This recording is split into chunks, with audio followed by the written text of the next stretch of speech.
Prepare to meet Mr. Angry Eyes.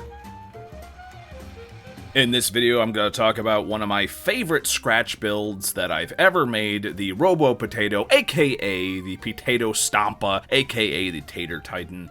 Sadly, the original Tater Titan by Iron Dog Studios, that website is gone, and you actually have to go to the Wayback Machine to see the detailed instructions on how to create something like this. That project was truly inspired, and if you Google search a Warhammer Potato or Warhammer Mr. Potato Head, you can find the many, many projects that particular potato inspired. And yes, indeed, I broke out all the stops to get this done.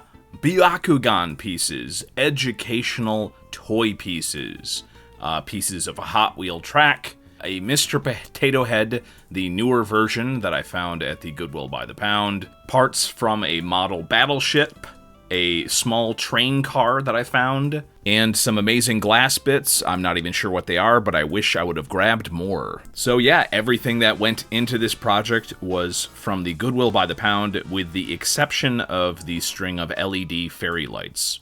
When I first started on this guy, I was planning on doing something relatively simple, so I was going to keep most of the Mr. Potato Head parts, but as I added the fast food toy lower jaw, it started to look so good, I decided to really improve the parts that I was using and really change it up as much as possible. The arms were replaced by Monster & Company arms. We got those glass beads and a toy that I cut in half for the eyebrows. This random piece of steam pipe that has been sitting in my bits box for years and years. And yeah, I just grabbed every piece of educational toy bits that I had, and I decided to see what I could really do for this project. I'd already experimented more with additive crafting, where you just have a base that you put more and more stuff onto. And yeah, I took a little bit more care. I was actually diagramming out where the eyes went, so when I cut out holes, the light would shine out from kind of the center middle of the eyes. And yeah, just adjusting the pose. Here is that excellent bit of model train stuff. The parts from the model train bit. This, and again, when I found this, I only found the outside of it. They looked really good. I bored out the steam pipe heads, and there you can see me testing out the LED lights for the head. Very snazzy. And I went as fancy as this channel goes, with hot gluing the control for the fairy lights in a little corner there that you can kind of reach in with a pinky. And here's that Hot Wheels track. Now, I didn't know how well this was going to take paint. It was bendable. I wanted to use big pieces to save time, so I needed something bendable. But I didn't know how well it was going to take the spray paint primer or any other primer, really. So I ended up just sanding the heck out of it and then cutting little pieces down to fit in like a puzzle. The glass eyes I initially just hot glued in, and later on I used tacky glue to make sure they were in there securely. And I also used tacky glue on several strategic parts that I knew would be easily knocked off, like the eyebrows and some of the plates. I've really learned from previous crafting, so the Hot Wheels material actually did really well. It was just glue it, fit it together, and yeah, I definitely, if I was going to use a different material that was less bendy, it would probably look a little bit nicer if I was doing more parts. But again, I didn't know how complex this would end up. So I felt that using the big parts would save time. It did, but honestly, if I was to do this again, I would use smaller plates because the end product would just look that much more impressive. But yeah, you don't really know what you're going to get until you finally finish the project. The eyebrows were just a toy bit that I found at the Goodwill by the pound that I cut in half so he could have the proper angry eyebrows. I'm sure there's a proper way to do like these gem rivet things. I got these at the Goodwill by the pound. So I just have a little bit of tiny little bit of blue tack on here. So I grab that, pick it up with the blue tack on the end of the screwdriver, and then I put a dot of super glue, and there we go. And that is how I do that.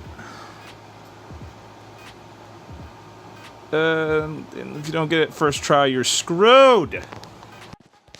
Oh my god, this is taking so long.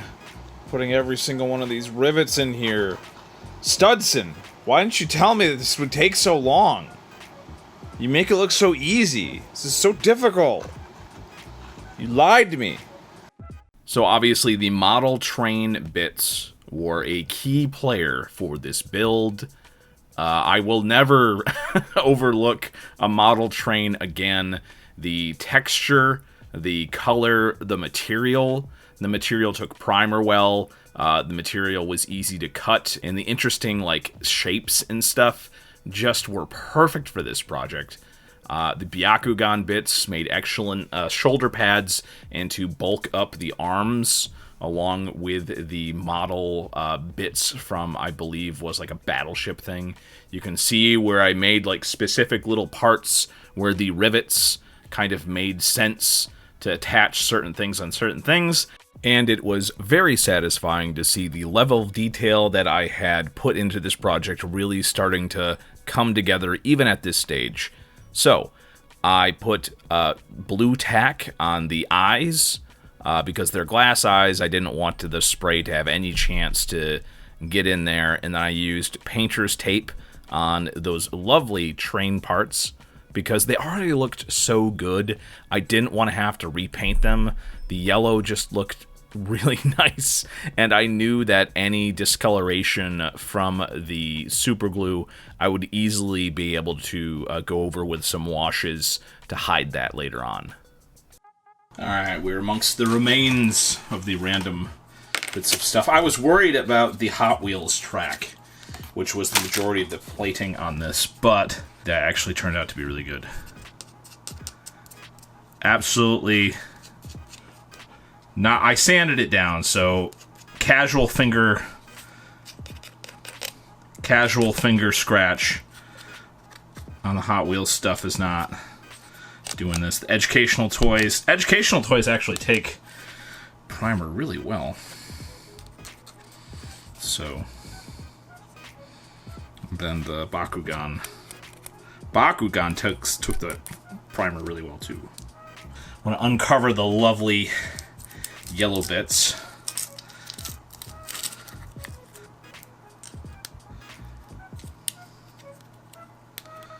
Blue stuff is very useful for a lot of stuff. If you're trying to remove it though, you can just kind of dab it with a larger piece. Make sure the larger piece is like wadded up so it's more cohesive, and then you dab it, and that will remove all the little hard to get bits that are left over. Just dab it, and eventually all the little bits that are left over will get picked up. And yeah.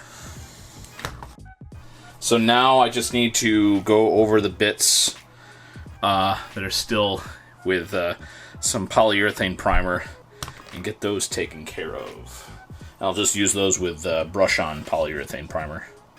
I probably could have done that for the whole thing, but spray painting it really was the best thing. I didn't know how well the Hot Wheels would take the spray paint, but all the rest of the parts were hard plastic, so I knew that they would take spray primer pretty well. Priming. Wow, it just really pulled everything together. Like the seemingly random parts now look like it's really makes sense. Especially this arm with the random model kit bits on there. I knew we were going to be good for something. Yeah, this is some sort of battleship model part. And there's the Bakugan plates. And then there's the little bit from the educational toy on the end.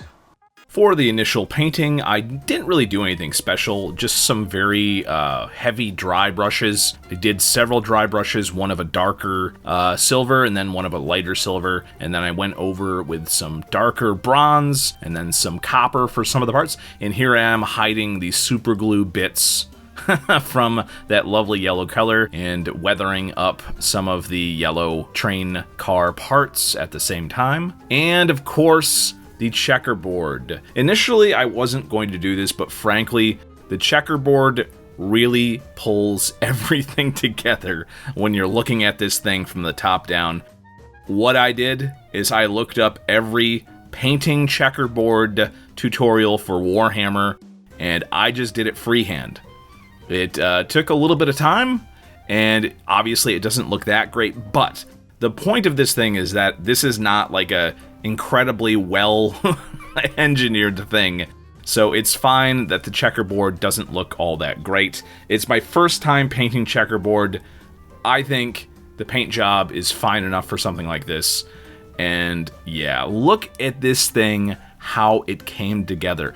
All those educational toys kind of make it seem like this sort of makes sense for a cobbled together mechanical Potato Stompa. And of course, you can see what I stole from the Iron Dog Studio Potato Stomper, the copper laces and everything like that. The steam pipe attachment on the back with the Byakugan additions really looks nice. I gotta say, I love the simplified mouth. I just turned the smile upside down, and it just looked so grumpy that I knew, okay, I just have to paint this a different metallic color, and it will look like an old school robot where they don't have like a voice grill. This is clearly just a piece of plating that they painted a different color so it looks like an angry mouth. And of course, I think it's amazing that everything except for the LED fairy lights was found at the Goodwill by the pound. So this is all just bits and pieces of stuff that nobody else wanted. In particular, all my good parts, the best parts, were definitely stuff that would have just been thrown away at the end of the day. So I'm actually really proud that I saved this stuff from the trash, and from all of this random stuff actually made something that I'm pretty proud of. I think this turned out really nicely. I was inspired by so many people making this, but I must say, big ups to the original Iron Dog Studios Potato Stompa.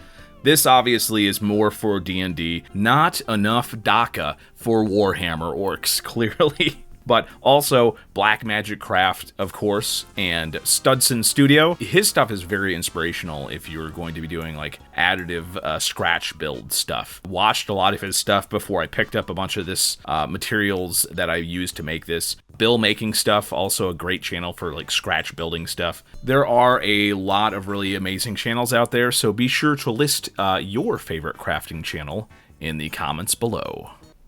As you can tell, I would consider this to be my ultimate Goodwill by the pound scratch build. I had a lot of fun doing this, and I hope you enjoyed this video, and I hope it inspires somebody to make something just as goofy as fun, just like I was inspired by all the Warhammer community people that made Potato Stompers of their own.